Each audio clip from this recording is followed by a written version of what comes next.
Bonjour et bienvenue sur Codable.tv avec François Jolin. Aujourd'hui, on va s'intéresser sur la pénurie de semi-conducteurs.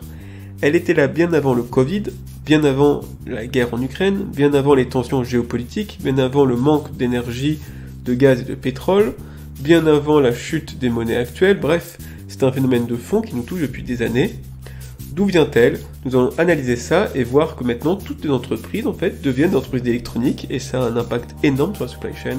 Nous verrons ça en détail.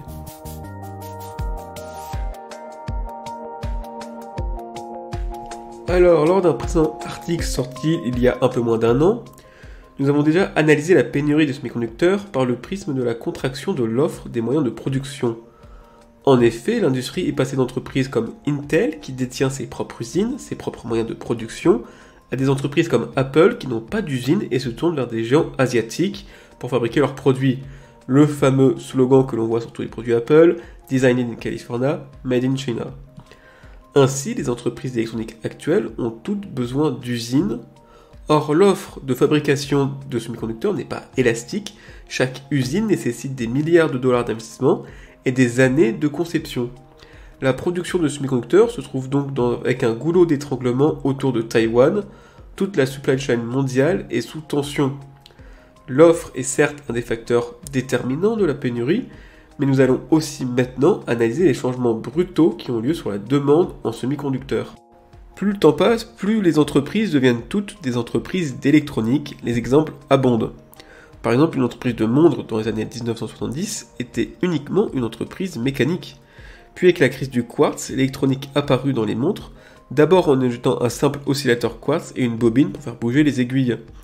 Ensuite, l'affichage digital fit entrer le premier semi-conducteur dans les montres, et enfin, nous avons actuellement à l'ère des montres connectées, des montres avec un microprocesseur, une antenne Wi-Fi Bluetooth, un écran tactile, une batterie, bref, que des semi-conducteurs de très haute technicité.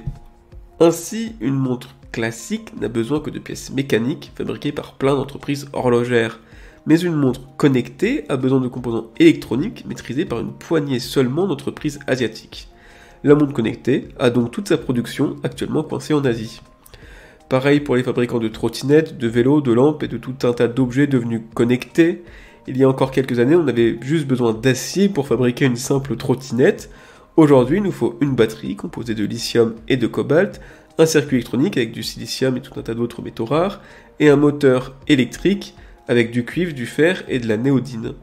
Les trottinettes modernes sont donc elles aussi coincées en Asie.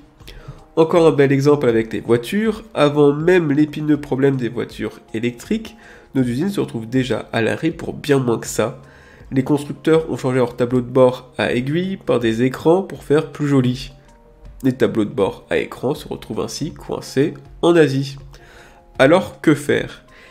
Vu la pénurie, les constructeurs reviennent au tableau de bord à aiguille, et c'est une sage décision. A-t-on même vraiment besoin de tous ces objets connectés?